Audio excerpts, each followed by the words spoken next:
Assalamualaikum semuanya, apa kabar? Berjumpa kembali di channel Arayan Absen. Aku baru pulang guys dari anterin abang. Sekarang aku udah sampai rumah. Tadi sebelumnya aku mampir dulu ke agen. Agak kaget juga sih, biasanya tuh aku kalau belanja warung tuh nggak pernah ke agen guys.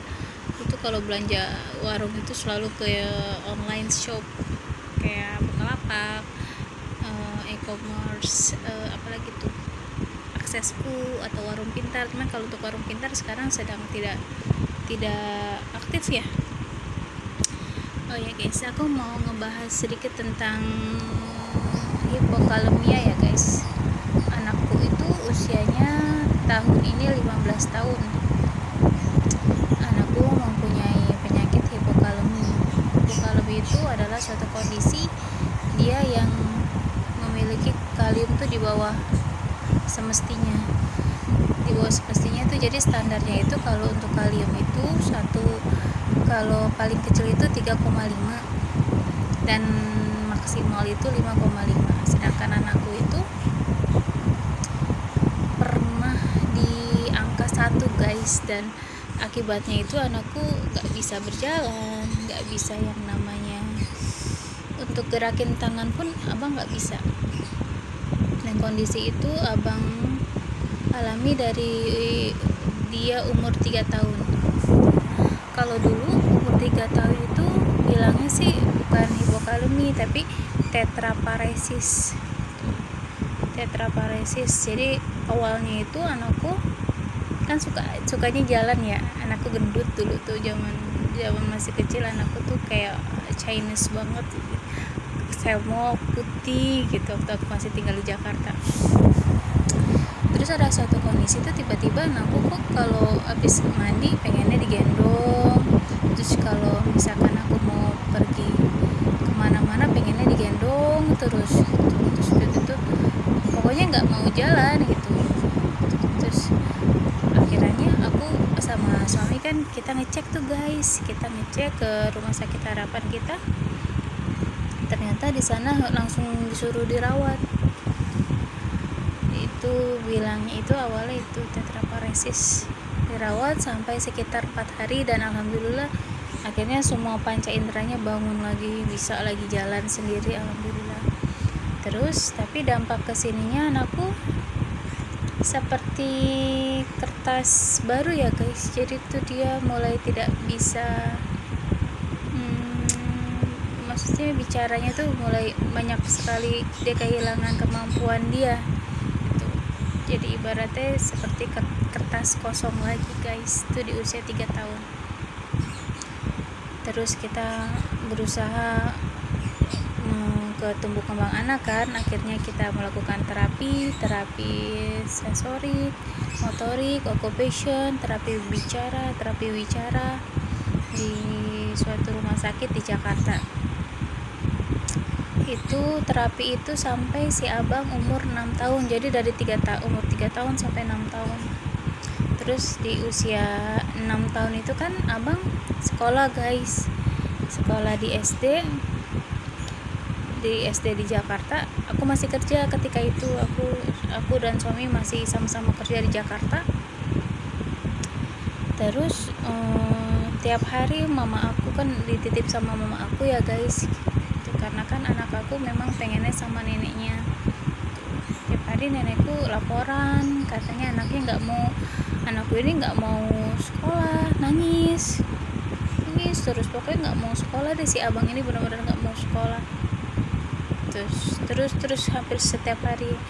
Akhirnya gurunya manggil aku, terus katanya si abang ini tidak bisa lagi sekolah di sana. Agak sedih sih sebenarnya kejadian ini nih. Nanti di next story aku akan cerita lagi pernah kayak begini juga gitu. Akhirnya aku pindah, aku resign guys. Aku disuruh resign sama suamiku, suruh berhenti kerja juga sama mertuaku, dan akhirnya mamaku juga ngizinin ya nggak apa-apa kalau memang demi anak lah kita berhenti kerja. Akhirnya aku berhenti kerja guys, aku berhenti dari perusahaanku itu. Terus aku langsung pindah ke Bekasi. Nah di Bekasi ini aku memang nyicil rumah. Jadi sejak anakku lahir itu satu bulan 2 bulan anakku lahir itu aku langsung cari-cari rumah guys di Bekasi. Alhamdulillah dapat, nyicil selama 10 tahun. Dan ketika itu berarti di tahun ke-7 kan akhirnya kita tepatin setelah 7 tahun itu kosong. Rumahku 7 tahun kosong, tapi direnovasi pelan-pelan sama suami. Jadi kita nggak pakai yang namanya jasa tukang, nggak pakai suamiku. Jadi suamiku kalau misalkan lagi libur kerja di hotel, dia selalu nyempetin diri buat renov ke sana. Kadang aku ikut, kadang kalau lagi libur aku pasti ikut, tapi kalau lagi nggak libur dia sendiri yang renovasi, dari mulai keramikin, pasang, pokoknya dibongkar lah kita, terus kan ganti tukar posisi toilet atau bagaimana kita sendiri tuh guys. Suamiku mah best banget guys. Terus akhirnya anakku sekolah lah di Bekasi aman guys, dari kelas 1, kelas 2, kelas 3 aman. Enggak amannya itu pas anakku pas anakku kelas 3 dia bertemu dengan seorang guru guys, guru yang lagi-lagi kejadian. Pada kelas 1 dan kelas 2 mah aman ya, maksudnya aku kooperatif mengajarkan anakku. Kalau anakku salah ya omelin, nggak apa-apa, tegur gitu. Kalau memang tidak mampu ya bantu biar mampu gitu. Tapi ya lagi-lagi aku kecewa ya, maksudnya anakku kan juga ingin belajar gitu, pengen sekolah gitu. Sedangkan semenjak aku resign dari kantor tuh anakku suka banget sekolah guys, suka ngaji. Dia nggak pernah yang namanya tuh di sekolah minta pulang tuh, nggak pernah. Dia suka banget bermain sama teman-temannya kan. Di kelas 3 ini berbeda, dapat wali kelas yang mungkin tidak bisa menerima anak aku ya gitu. Padahal sebenarnya anakku nurut. Anakku tuh anak yang nurut. Sejauh ini yang aku tahu, anakku nurut. Guru-guru yang lain pun juga bilang abang nurut. Akhirnya anakku ya gitu deh. Jadi ada suatu kondisi yang membuat anakku tuh yang menurut aku tuh seorang guru tidak bisa seperti itu guys. Jadi pernah suatu ketika anakku dihukum apa gitu, padahal teman-teman yang bilang bukan Ryan gitu, bukan Ryan yang melakukan, tapi anakku yang kena kesalahan. Setiap kesalahan apapun pasti Ryan tersangkanya gitu.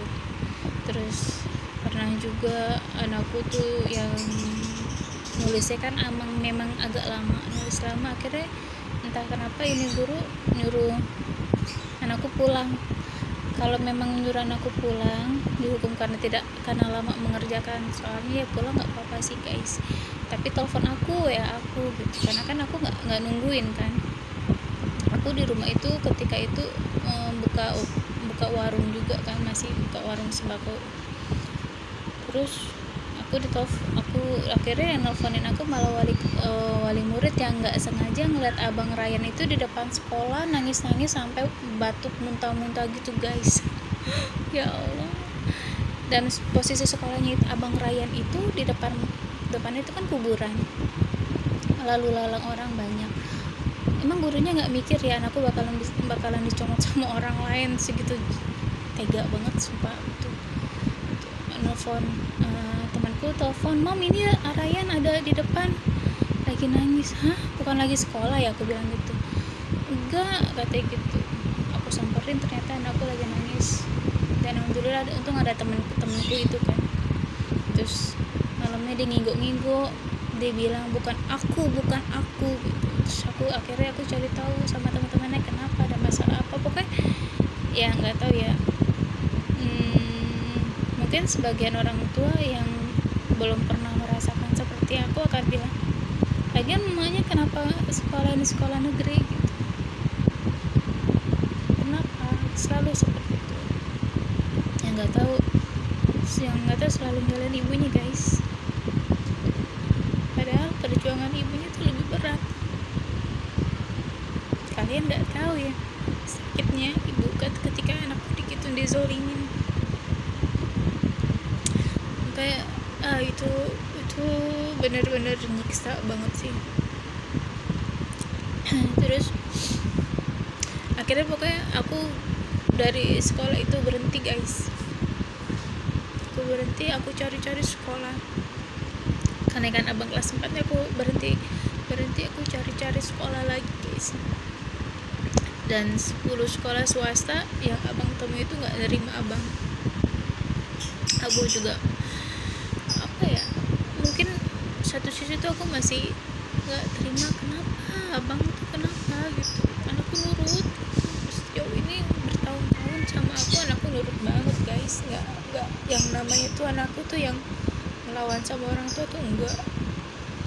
Disuruh A ya dia ngerjain A, disuruh apapun langsung dia lakuin gitu. Kekurangan dia itu memang tidak mampu kan, maksudnya tentang pelajaran itu dia nggak terlalu mampu. Kiranya aku sekolah akhirnya aku ketemu sama guru yang ada di sekolah Jalan Jaya 01 itu hebat banget. Itu namanya aduh aku lupa namanya sih ya. Guru ini baik banget. Akhirnya Ryan ke sekolah di sana tuh, pindah sampai lulus SMA dia pindah. Oh iya, tapi aku belum lupa cerita nih pas dia perpindahan dari pas dia masih ada di sekolah yang Ryan diusir itu. Kan Ryan memang disuruh sama kepala sekolahnya suruh berhenti, tapi jangan bilang dikeluarin. Jadi nggak boleh bilangnya karena kemauan sendiri gitu, bilangnya suruh kayak gitu kan. Nah terus saat itu pas ulangan tuh, habis selesai ulangan si Ryan tuh mulai nggak mau ya, dia teman-temannya pada main, aku kan suka videoin anak-anakku ya, anak-anak teman-temannya si abang gitu, kayak bumerang, loncat-loncat, yang lainnya pada loncat-loncat, aku enggak, kita duduk aja kan. Terus akhirnya pas aku pengen aku lebaran di kampung aja kan. Itu ketika itu pas bertepatan dengan hari raya tuh, kita puasa pulang deh tuh, kita pulang kampung mau ngerayain lebaran di kampung. Tapi abang baru sampai bis itu, baru sampai Magelang, kampung suamiku itu, anakku nggak mau lagi jalan guys, pengen digendong. Akhirnya kita gendong sampai rumah mertuaku, nggak mau jalan juga, minta digendong, cari ke sawah minta digendong, semua pengen minta digendong. Akhirnya aku kan langsung diurut sama adik iparku tuh, diantarin ke mana gitu di daerah Magelang gitu malam-malam. Tetap nggak ada perubahan. Paginya ada saudaraku yang dari Semarang datang juga, saudara suamiku, urutin lagi nggak ada perubahan juga. Akhirnya hari itu juga aku minta pulang, ayo kita pulang ya, aku bilang aku minta pulang sama suamiku, kita nggak jadi lebaran di kampung kan. Berobat lagi di daerah rumahku, kita kira berobat, cek darah lengkap tuh nggak apa-apa, katanya nggak apa-apa guys. Cuman akhirnya aku mutusin aku berobat ke Jakarta aja karena anakku tuh benar-benar nggak bisa jalan, kepalanya nggak bisa digerakin, dia bisa ngomong, dan yang diomongin apa tuh, mama aku nggak apa-apa gitu, bilangnya tuh kata-katanya itu, mama aku nggak apa-apa kan. Akhirnya aku ke rumah sakit di Jakarta yang umur abang 3 tahun itu pernah ke sana, dan ternyata abangku itu kaliumnya cuma 1 guys. Kalium 1 tuh udah warning banget gitu. Kata susternya itu, ini anak kuat banget, kalium 1, bayangin guys. Jadi tuh kalium itu yang akhirnya kejawab semua kenapa anakku kenapa anakku tidak bisa bicara dengan lancar, kenapa anakku tidak bisa fokus belajar, kenapa anakku, pokoknya segala kenapa dalam otak aku tuh akhirnya kejawab kan pas dari hasil MRI itu. Cairan di otaknya tuh nggak semestinya gitu, jauh dari semestinya, karena zat kalium dalam diri si abang itu selalu kebuang guys, dari dia mulai tanda-tandanya ini, dari dia dingin, tangannya selalu dingin, terus selalu keringetan. Terus abang dirawat itu hampir 2 minggu. Kita lebaran malam takbiran di sana, kita lebaran di sana, saat orang-orang pada berhari raya, kita ada di rumah sakit. Tapi untung ada banyak saudara-saudaraku, hampir semuanya nemenin guys, support Ryan. Karena ada suami mertuanya adikku, ada yang meninggal karena kalium juga, tapi dia langsung cepet banget. Situlah makanya aku tahu. Jadi aku nggak terlalu lagi menginginkan banyak hal. Aku cuma pengen anakku sehat aja. Jadi itu yang membuat anakku termasuk dalam kategori anak berkebutuhan khusus guys, karena penyakit itu, kaliumnya itu. Karena kan emang pas cek ginjal itu kan dokter bilang ini emang jadi kayak kebuang terus gitu ginjalnya itu, yang obat itu kayak nggak bisa nyerap kalium. Orang tua ya, aku tuh kalau ngomongin anak tuh selalu nangis guys. Aku nggak tahu ya, cuman akhirnya kan alhamdulillah abang itu lulus SD itu dengan sangat baik sekali. Gurunya yang di sekolah yang baru itu sangat mendukung. Mereka juga ramah anak, mereka tidak membeda-bedakan. Awalnya memang teman-temannya tuh ngebully si abang, wah aduh parah kuliahnya. Cuman di sini ternyata peran guru yang megang segala hal itu memang gurunya hebat di sana. Mereka bisa mengendalikan teman-temannya, dikasih tahu saat abang tidak bisa berbicara dengan jelas, ajarin, jangan malah di cela-cela gitu. Saat abang tidak mampu melakukan sesuatu hal, ajarin gitu, ajarin. Itu yang membuat aku masya Allah, ini aku ketemu orang baik loh. Aku bersyukur dilepaskan dari yang sekolah sebelumnya ini. Sebenarnya ya, aku bersyukur dapat sekolah yang lebih baik gitu. Tapi percaya aja buat kalian semua yang memiliki anak berkebutuhan khusus, jangan pernah berputus asa guys, karena akan selalu ada orang baik sih gitu. Dan biarin aja kalau misalkan ada orang-orang yang memandang sebelah mata ibunya ini, pokoknya aku mau banjir hinaan ya guys. Maksudnya selalu ibunya yang salahin guys. Orang tua perempuan itu yang akan selalu disalahkan orang-orang. Cuman aku beruntung mempunyai pasangan tuh yang yang pro ya, maksudnya yang benar-benar backup aku gitu. Aku kalau nggak ada pasanganku mungkin aku mentalku down. Udah sih, itu sekilas tentang Arayan ya guys. Jadi Arayanku ini karena kaliumnya ya, sampai sekarang sih kita masih kontrol guys. Jadinya sebulan sekali tuh abang selalu kontrol ke klinik endokrin di rumah sakit yang ada di Jakarta, cek kalium. Kalau misalkan kaliumnya itu di bawah 3, kita langsung disuruh dokternya itu dirawat biar naikin kaliumnya. Terus kalau untuk obat, abang minum KSR guys. KSR itu diminum sehari 3 kali. Tapi ada satu kondisi yang misalkan abang mulai kelihatan tangan kakinya lemes, itu dia harus minum bisa 6 kali. Sekali minum tuh 2 aman kok, insya Allah itu aman. Itu bukan obat yang itu kayak ibaratnya kayak macam suplemen ya guys.